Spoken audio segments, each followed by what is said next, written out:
여러분, 로마라는 나라는 200년간 강한 군사력을 바탕으로 팍스 로마나가 라틴어로 평화의 로마, 로마의 평화라는 의미인데, 강한 군사력을 바탕으로 무려 200년간 평화와 번영을 누렸습니다. 그런데 놀라운 사실은 역사학자들이 이 평화가 로마 몰락의 원인이었다라고 그렇게 이야기를 합니다.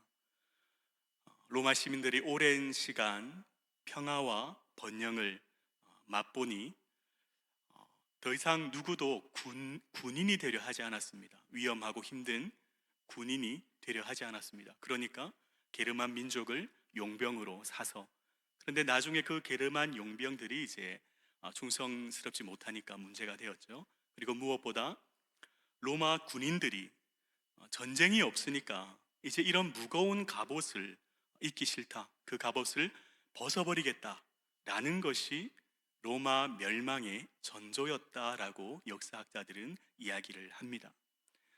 여러분, 구약 시대에 이스라엘 백성들이 멸망한 원인이 무엇이었습니까?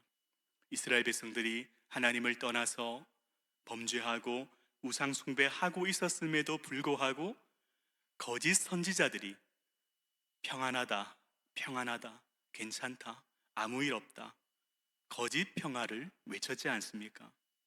대적마귀는 거짓 평화로 백성들이 회개하지 못하도록, 그러니까 죄의 문제를 계속해서 덮어서 죄악 가운데 머물도록 그들을 속였던 겁니다. 여러분, 영적 전쟁도 마찬가지입니다. 우리도 거짓 평화에 도취된 채 나태해져서 영적으로 무장하지 않으면 우리는 이 영적인 전쟁에서 승리할 수가 없습니다. 지금도 우는 사자와 같이 삼킬 자를 찾고 있는 사단의 먹잇감이 되고 마는 것입니다. 여러분, 계속해서 수요일마다 이 영적인 전쟁이라는 주제로 말씀을 살펴보고 있습니다. 첫 번째, 우리의 싸움이라는 제목으로 이 영적 전쟁이 무엇인지, 이것은 우리의 싸움이다라는 것을 살펴보았었고, 지난 시간에는 우리의 대적, 사마귀, 사탄마귀 귀신이 우리의 대적이다라는 것을 살펴보았죠. 그래서 오늘은 이 본문을 통해서 영적 전쟁에서 승리할 수 있는 비결이 무엇인지에 대해서 살펴보려고 합니다.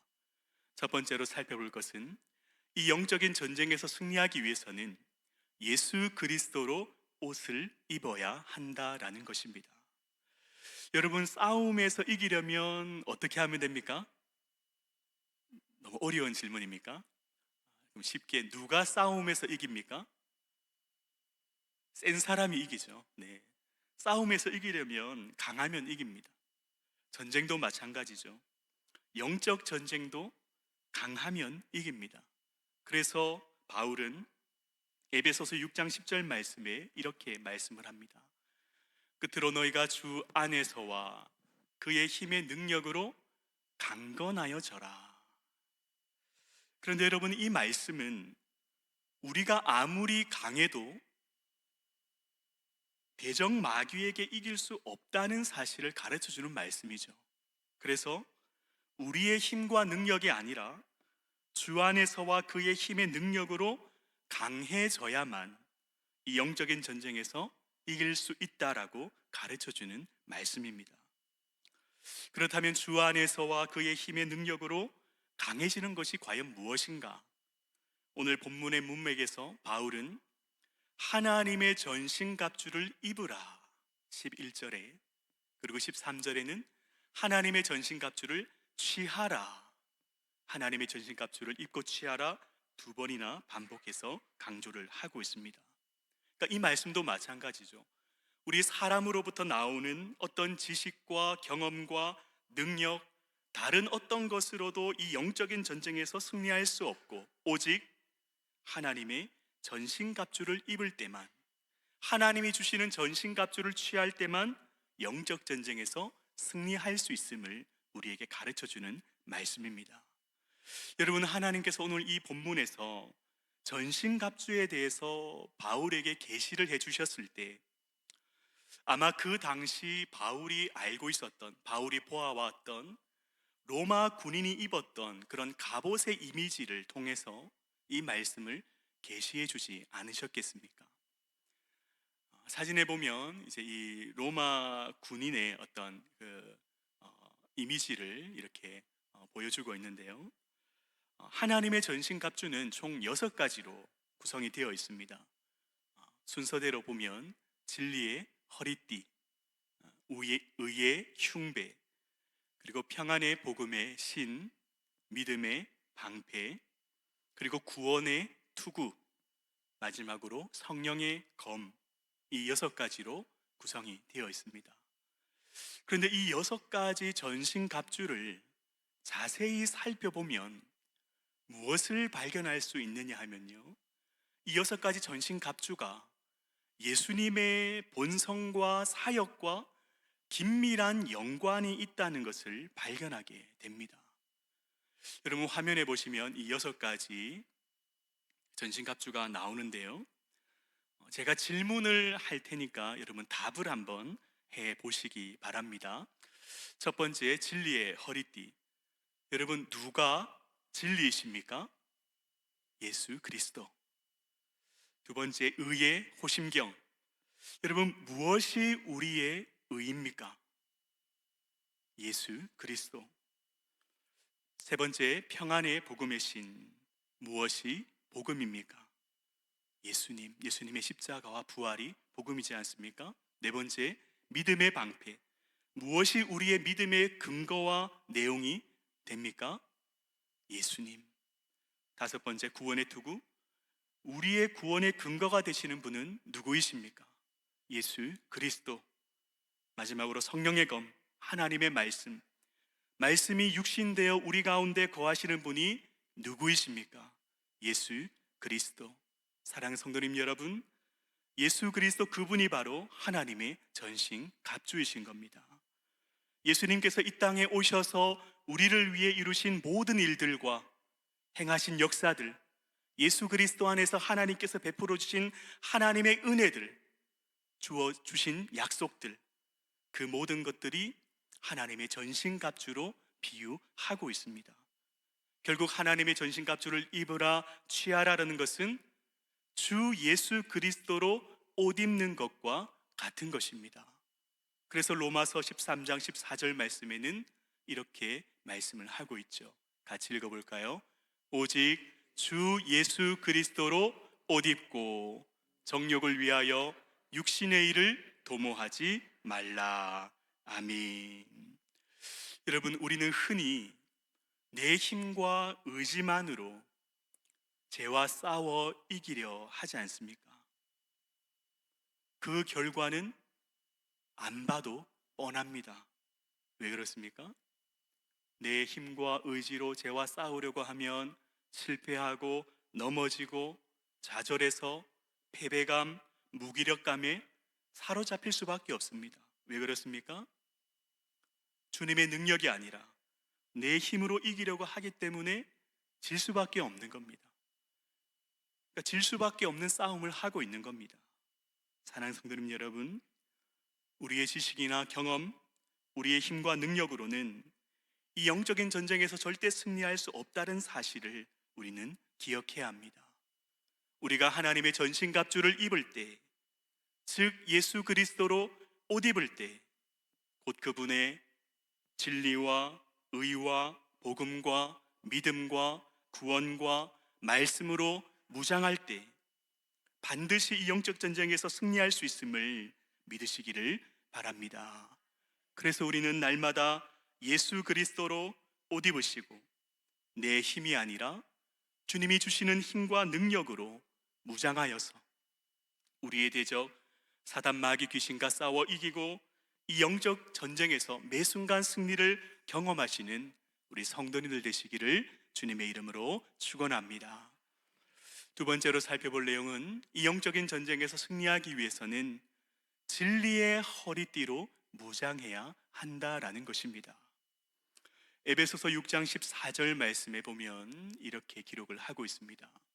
그런즉 서서 진리로 너희 허리띠를 띠고. 여러분, 허리띠가 참 중요하더라고요. 그러니까 옷 입을 때 허리띠가 참 중요하다는 사실을 최근에 깨달았습니다. 제가 살을 빼고 어, 허리띠가 너무 이렇게 헐렁한 겁니다. 근데 이 허리띠를 자르지 못했던 게 이제 혹시나 요요가 오면 허리띠를 다시 사야 될 수도 있으니까. 그러니까 이 허리띠를 자르지 못한 채 항상 막 옷을 막 이렇게 올리고 막 와이셔츠가 삐져나가고, 그래서 이 허리띠가 참 중요하다는 것을 깨달았습니다. 이 허리띠가 참 중요하구나. 여러분, 로마 군인에게도 이 허리띠는 너무나 중요한 장비였습니다.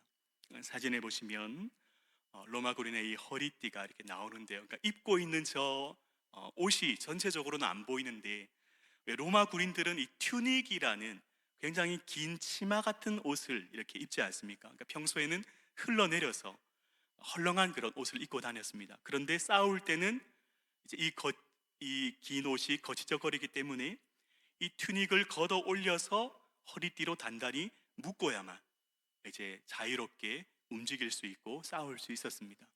그리고 이 허리띠는 검이나 칼과 같은 무기를 장착하기도 했습니다. 그러니까 이 로마 군인에게 이 허리띠의 역할은 어떤 몸의 중심을 잡아주고 어떤 옷, 장비들을 견고하게 고정시켜주는 그런 역할을 했던 겁니다.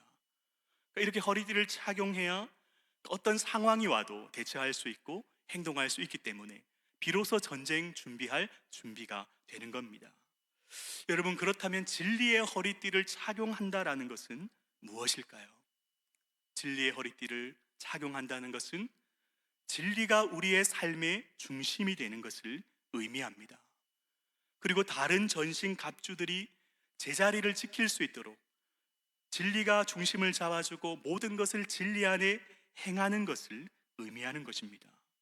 진리가 우리의 삶의 중심이 되고 우리가 진리 안에서 행할 때 비로소 우리는 이 영적 전쟁에 싸울 준비가 된 것입니다. 그렇다면 진리는 무엇입니까? 한자어로 진리는 참된 이치라고 할 수 있습니다.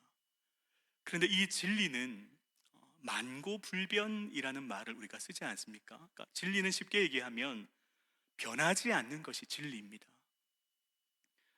그래서 사람이 만들어낸 것은 진리가 될 수 없습니다. 왜 그렇습니까? 사람이 만들어낸 것은 언젠간 변하고 없어지기 때문입니다. 이 세상의 것들도 마찬가지입니다. 이 세상의 모든 것들도 언젠간 없어지고 썩어질 날이 오지 않습니까? 그렇기 때문에 이 세상에서 진리라고 할 수 있는 것은 오직 한 가지밖에 없습니다. 그것은 바로 하나님의 말씀, 성경입니다. 여러분, 이사야서 40장 8절 말씀에 보면 우리 같이 한번 읽어볼까요? 풀은 마르고 꽃은 시드나 우리 하나님의 말씀은 영원히 서리라 하라. 아멘. 하나님의 말씀 성경만이 변하지 않는 진리라는 사실을 믿으시기를 바랍니다. 여러분, 그래서 우리 기독교는 진리입니다. 왜냐하면 우리가 믿는 하나님의 말씀 성경이 진리이기 때문에 기독교는 종교가 아니라 진리인 것입니다. 여러분, 프란시스 셰퍼라는 기독학자는 이런 말을 남겼습니다. 기독교는 여러 가지 진리들 중에 하나가 아니라 대문자 T로 시작하는 진리이다. 종교적인 교리에만 제한되는 진리가 아니라 총체적 실제이며 실제에 대한 진리이며 완전한 세계관이다. 여러분, 그런데 우리가 살아가는 이 시대는 어떻습니까? 우리가 살아가는 이 포스트 모더니즘 이 시대는 진리가 없다라고 주장을 합니다. 이 세상에는 객관적이고 고정된 진리가 없다라고 이야기를 합니다. 확실하게 진리라고 말할 수 있는 것은 아무것도 없고 진리는 상대적이기 때문에, 그러니까 각 사람마다 주관적인 판단에 따라서 개인적으로 결정되는 것이 진리라고 주장을 합니다. 여러분, 우리는 불행하게도 하나님의 말씀이 진리라고 말할 수 없는 그런 시대를 살아가고 있다라는 것입니다. 그래서 이 영적인 전쟁을 다른 말로 표현하면 진리를 붙잡느냐, 진리를 놓치느냐의 싸움이라고 할 수가 있습니다. 우리의 대적 사탄은, 성경은 거짓의 아비라는 표현을 사용하지 않습니까? 사탄의 특기는 거짓말입니다. 정말 잘하는 것이 거짓말을 진리처럼 믿게 하는 것이 사탄의 특기입니다. 여러분, 사탄은 100% 거짓말로 우리를 속이지 않습니다. 어느 정도 진리에 조금의 거짓말을 섞어서 교묘하게 우리를 속이려고 합니다. 우리가 진리의 허리띠로 무장하지 않으면 우리는 그 사단의 거짓과 속임수에 넘어가서 이 영적인 전쟁에서 패배할 수밖에 없는 것입니다. 그렇다면 진리의 허리띠를 띈다라는 것은 무엇을 의미할까요? 진리의 허리띠를 무장한다라는 것은 우리가 날마다 진리 안에서 살아가는 것을 의미하는 것입니다. 날마다 하나님의 말씀을 배우고 그 하나님의 말씀대로 순종하며 살아가는 것, 이것이 진리의 허리띠를 착용하는 것입니다. 여러분, 진리 안에 있을 때만 거짓을 분별할 수 있습니다. 그래서 우리는 예배 시간에 담임 목사님을 통해서 또 부교육자들을 통해서 선포되는 그 말씀에 귀를 기울이고 그 말씀을 우리 마음 가운데 새겨서 그 말씀대로 순종하며 살아가려고 애쓰고 노력하고, 날마다 하나님의 말씀을 읽고 묵상할 때에 우리의 원수 사단의 거짓과 속임수를 분별하고 물리칠 수가 있는 것입니다. 이것을 예수님께서 보여주셨지 않습니까? 광야에서 예수님 사단에게 시험을 받으실 때에 그 사단의 공격을 말씀으로 물리치심으로, 이 기록된 하나님의 말씀, 이 진리만이 거짓을 물리치고 이 영적 전쟁에서 승리할 수 있는 비결이라는 사실을 예수님께서 우리에게 똑똑히 보여주셨지 않습니까? 사랑하는 성도님 여러분, 우리의 중심에, 우리의 마음에, 우리의 생각 안에 하나님의 진리가 충만할 때에 사단의 거짓과 속임수를 분별해서 이 영적 전쟁에서 승리할 수 있다는 사실을 믿으시기를 바랍니다. 그리고 무엇보다 중요한 것은 하나님의 말씀에 순종하고 실천하는 삶을 살아야만 하는 것입니다. 여러분, 진리가 아닌 것을 따르게 되면 결국 우리는 마귀에게 공격할 틈을 주는 것과 같은 것입니다. 그래서 에베소서 4장 25절, 27절 말씀에 보면 이렇게 기록이 되어 있습니다. 그런즉 거짓을 버리고 각각 그 이웃과 더불어 참된 것을 말하라. 이는 우리가 서로 지체가 됨이라. 분을 내어도 죄를 짓지 말며 해가 지도록 분을 품지 말고 마귀에게 틈을 주지 말라. 우리가 하나님 말씀대로 진리대로 따르지 아니하고 거짓을 따르고 분을 내며 살아간다면 결국 마귀에게 틈을 내어 주는 것과 같은 것이라고 말씀을 하고 있습니다. 사탄은 우리가 진리를 따르지 못하도록, 진리 안에 거하지 못하도록 끊임없이 우리를 미혹하고 넘어뜨리려고 하는 것입니다. 그래서 우리는 늘 말씀을 묵상하고 암송하면서 진리로 무장을 해야 합니다. 우리 삶의 모든 영역에서 진리 안에 거하도록, 그렇게 참된 진리를 붙잡을 때에 거짓을 분별하고 이 영적인 전쟁에서 승리할 수가 있는 것입니다. 사랑하는 성도님 여러분, 날마다 진리의 허리띠로 무장하시기를 바랍니다. 하나님의 말씀 곧 진리를 굳게 붙잡고 사단의 거짓을 분별하고 하나님 말씀대로 순종하는 삶을 통해서 날마다 진리 안에 거하시고 진리 안에서 행하는 삶을 살아가시는 우리 성도님들 되시기를 주님의 이름으로 축원합니다. 마지막으로 우리가 이 영적인 전쟁에서 승리하기 위해서는 의의 호심경을 착용해야 합니다. 여러분, 호심경, 옛날 성경에는 의의 흉배라고 이렇게 되어 있었죠. 여러분 사진에 보시면 호심경이라는 것은 영화의 한 장면인데 요즘 영화가 정말 잘 만들지 않습니까? 그래서 영화를 만들 때 아무 때나 만들지 않습니다. 역사를 고증해서 굉장히 디테일하게 잘 만듭니다. 지금 입고 있는 이 흉배, 호심경 이게 금속판이나 질긴 가죽으로 만든 장비였다고 합니다. 그러니까 목에서부터 배꼽까지 이 몸의 중요한 장기를 보호하는 그런 장비였습니다. 그러니까 우리 몸의 어떤 심장이라던가 어떤 간이라던가 폐라던가 이런 장기를 보호해서 공격으로 치명상을 입지 않도록 도와주는 장비였다고 합니다. 그렇다면 의의 호심경은 어디를 보호해주는 장비일까요?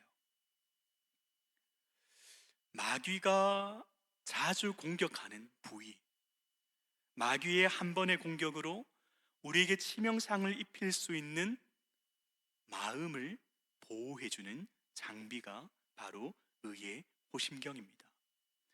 여러분, 우리 마음은 너무나 중요하죠. 우리가 말하고 생각하고 결정을 내리는 장소입니다. 이 마음은 우리가 가치관, 우리의 세계관이 형성되는 너무나 중요한 장소이지 않습니까? 그래서 잠언은 무엇보다 마음을 지키라라고 우리에게 권면을 해줍니다. 잠언 4장 23절 말씀에 보면 모든 지킬 만한 것 중에 더욱 내 마음을 지키라. 생명의 근원이 이에서 남이니라. 여러분, 사탄도 우리가 어디가 약한지 너무나 잘 알고 있습니다. 나의 약점을 너무나 잘 알고 있습니다. 그래서 원수에게 우리의 마음을 노출시키면 우리는 치명상을 입을 수밖에 없기 때문에 우리는 늘 의의 호심경으로 무장을 해야 하는 겁니다. 그런데 여기에서 의라는 것은 무엇일까요? 의라는 것은 우리의 구원과 직결되어 있는 문제이지 않습니까? 여러분, 성경이 말씀하는 구원은 무엇입니까? 모든 인간은 죄로 인해서 영원한 사망에 이르게 되었지만 그 죄인이 예수님께서 십자가에서 베풀어 주신 그 은혜를 믿음으로 하나님께 의롭다 하심을 받아 구원에 이르는 것. 그래서 로마서는 이것을 이신칭이라고 부르지 않습니까? 그런데 여러분, 분명한 것은 우리가 아무리 영적인 전쟁이 격렬하더라도 이미 우리에게 전가된 예수 그리스도의 의는 하나님께서 이루신 것이기 때문에 이 의는 약해지거나 훼손될 가능성이 조금도 없다라는 사실을 우리는 알아야 합니다. 쉽게 얘기하면 예수님께서 이루신 구원을 취소하거나 빼앗을 수 없다라는 것입니다. 그러면 왜 사탄이 우리를 공격합니까? 예수님이 이루신 이 구원, 이 의를 빼앗거나 훼손하거나 취소할 수 없는데 사탄이 왜 우리를 공격합니까? 사탄이 하나님의 자녀를 공격하는 목적은 한 가지입니다. 우리가 하나님의 자녀답게 살지 못하도록 방해하는 것이 사단의 목적입니다.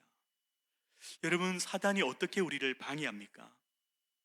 무엇보다 우리의 정체성을 공격합니다. 여러분, 사람에게 있어서 정체성은 너무나 중요한 문제입니다. 정체성은 무엇입니까? 나는 누구인가? 여러분, 정체성 하면 이 질문은 사춘기 청소년에게만 해당되는 거 아니야 라고 생각하시는 분들도 있을 수 있을 것 같습니다. 그러나 정체성은 단순히 나는 누구인가 이 질문에 대한 답을 넘어서 그 사람의 삶의 방향과 선택을 결정짓는 핵심 동력이 된다라는 것을 우리는 알아야 합니다. 정체성은 청소기에만 해당되는 것이 아니라 어른이 되어서도 인생 정일반에 걸쳐서 강력한 영향력을 미치는 것이 바로 우리의 정체성입니다. 여러분은 나를 누구라고 믿으며 살아가십니까? 나의 정체성은 무엇입니까? 여러분, 제가 질문을 하나 드리겠습니다. 나는 죄인입니까? 의인입니까? 헷갈리죠? 하나님 말씀대로라면 나는 의인인데 내 삶의 모습을 보면 여전히 죄인 같지 않습니까? 여러분, 사탄은 이렇게 우리의 연약함을 공격합니다. 참소하고 정죄하면서 우리의 정체성을 흔들고 공격합니다. 그래서 성경은 사탄을 참소하는 자라고 표현하지 않습니까? 우리가 이미 하나님께 용서받은 죄에 대해서도, 어떤 과거의 잘못에 대해서도, 우리의 아픈 기억도 끊임없이 상기시키며 정죄하는 것이 바로 사단입니다. 네 같은 사람이 어떻게 하나님의 자녀가 될 수 있어? 너는 결국 그런 사람이야. 이런 낙인을 우리에게 찍어버립니다. 하나님의 용서보다는 과거의 실수에 우리의 정체성의 근거를 두게 해서 하나님의 자녀답게 살지 못하게 하고 하나님께 가까이 가지 못하도록 막아버립니다. 사랑하는 성도님 여러분, 하나님은 더 이상 우리의 더러움과 죄를 보지 않으시는 분이십니다. 그분은 우리에게 전가된 예수님의 아름다움과 완전하심을 보실 뿐입니다. 하나님이 예수님의 의를 우리의 의로 인정해 주시기 때문에 우리는 마치 하나님 앞에 설 때에 한 번도 죄를 짓지 않은 것처럼, 완전한 삶을 살아온 것처럼 그분 앞에 설 수가 있는 것입니다. 여러분, 우리의 정체성을 지키는 것은 영적인 생존의 문제입니다. 내가 누구냐? 이런 정의를 어떤 세상의 소리, 세상의 기준, 나의 감정에 맡기지 마시고 변하지 않는 진리의 말씀 위에 우리의 정체성을 세워가시기를 바랍니다. 여러분, 사탄은 우리의 감정을 흔들 수 있습니다. 우리의 상황을 흔들 수 있습니다. 그러나 하나님께서 인정해 주신 이 의는 바꿀 수 없고, 하나님께서 우리에게 주신 이 신분, 이 정체성 자체를 바꿀 수는 없습니다.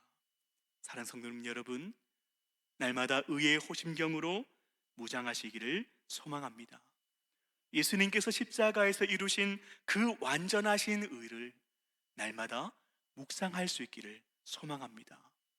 이 어그러지고 거스르는 이 세대 가운데서 나는 하나님의 자녀라는 이 정체성을 가지고 하나님의 흠없는 자녀답게 거룩하고 의로운 삶을 살아가시는 우리 성도님들 되시기를 주님의 이름으로 축원합니다.